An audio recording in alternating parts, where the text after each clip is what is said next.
Good morning. Good to see you, and hope you've had a good weekend. And look forward to what the Lord has for us today. And let's go ahead and turn our Bibles this morning to James chapter number 1. It's always been a passage that has kind of puzzled me. We know that the concept of temptation, that word, is the same word that's used to describe a temptation to do evil, and it's the same word that's used to describe the testing that goes on. And so the passage clearly, verses 13 through 15, indicates that we're dealing with this matter of a temptation to do evil. And then the question that I've always had in my mind is, does this have a connection with the previous section of Scripture, or does James just all of a sudden change gears? And we do know that James often does just change gears like that. That's part of the uniqueness of James. But I think there is, though, a connection that's back there. And I was studying over this, and I read a commentator that suggested, and I really like the idea. The idea is that this individual, still in the context of testing, looks at whatever the testing, and perhaps most likely, I would say, his response to that testing is wrong, and now he blames God for that test. So in other words, it would be like an individual saying, well, God, if you hadn't sent that into my life, then I wouldn't be angry. Okay. God, if you hadn't done that, then I wouldn't have done this. And it is, in essence, blaming God for an individual's response to the trials that God has brought into his life. I think that fits the context very well. You go all the way back up and earlier on into James chapter 1, you find that believers are commanded to regard these tests with joy. Well, if we all of a sudden do not, or we say, okay, well, God, if you hadn't allowed me to lose my job, I wouldn't have reacted or done this, robbed a bank, whatever the case may be. Well, the problem is now we begin to wrongly accuse God. I think oftentimes as believers, we get into a point sometimes where we really cross a line with God, and we need to kind of step back from that and really kind of evaluate who we really think we are.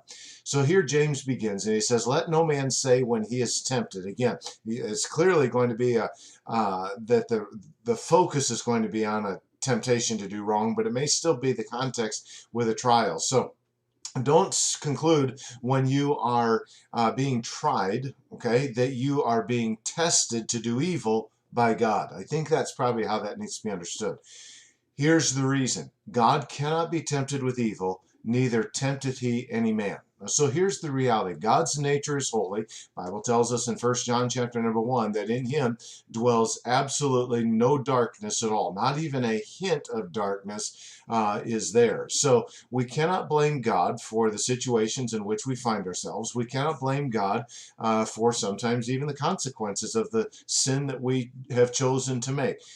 Let no man say when he is tempted, I am tempted of God, for God cannot be tempted with evil, neither tempteth he any man. God does not do this. It would be contrary to his nature. And if God were to involve himself in these kinds of actions, then logically he could not be God. But every man is tempted when he is drawn away of his own lust and enticed. And so here's the picture. Here is the evil nature that is within you. Every man. And here's the source of temptation. It's literally from within a person.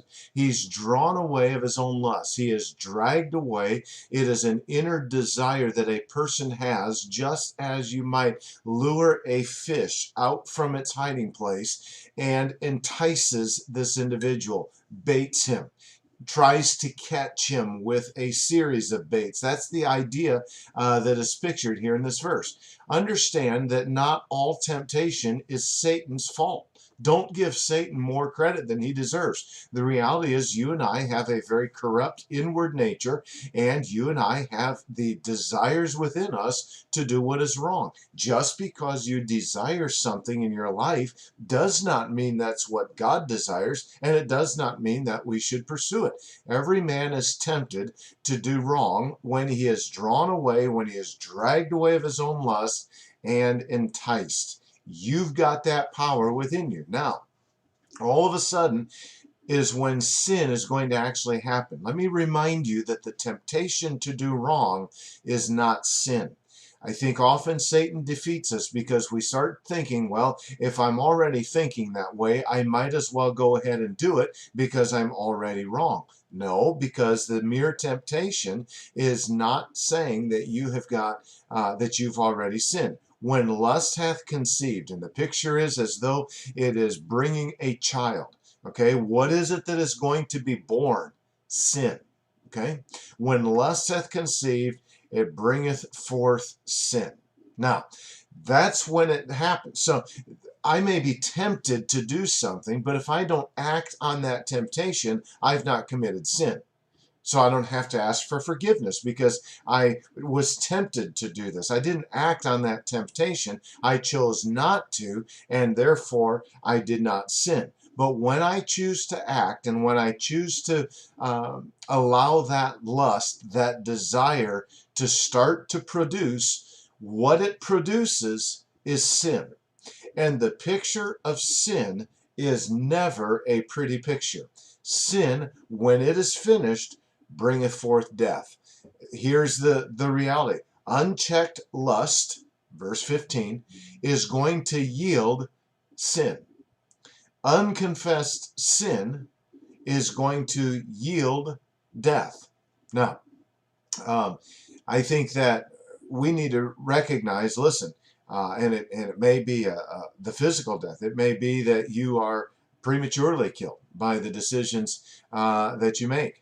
And then he concludes this, verse 16, and I know I put on there, we're going to go through verse 15, but I think 16 finishes this out. Do not err, my beloved brethren. Okay, so in other words, don't be deceived by this. Don't be led astray. So God brings things into our lives. Why he brings things into our lives, we may not always understand. He does so for a very specific reason, and it is important that we seek to understand that reason and that we seek to follow it and seek to do what is right ultimately in his sight. However, we have to be sure that we maintain the right attitude towards these things because there are times when, admittedly, we do not have the right attitude. There are times when we begin to blame God, when we step across that line of boldness and begin to accuse God or suggest that God is in some way responsible for the mess that I've made in my life. No, I'm responsible for that. Thank God there's forgiveness and there's grace and there's mercy. And if you're like I am, I oftentimes have to pray, God, help me to accept your forgiveness because I tend to beat myself up and wallow in the misery of it. However, the reality is that we cannot say that God is the source of this because the source of the problem is from within. And when I allow that unchecked lust to produce, what it produces is sin. Unconfessed sin is ultimately going to produce death. So don't be deceived by this, and let's strive to live a godly life. Well, thank you so much for joining me this morning, and I hope you have a great day today. Nice, cool morning out, and Lord willing, I will see you in the morning, and we'll look forward to our continued study here in James. God bless. Take care.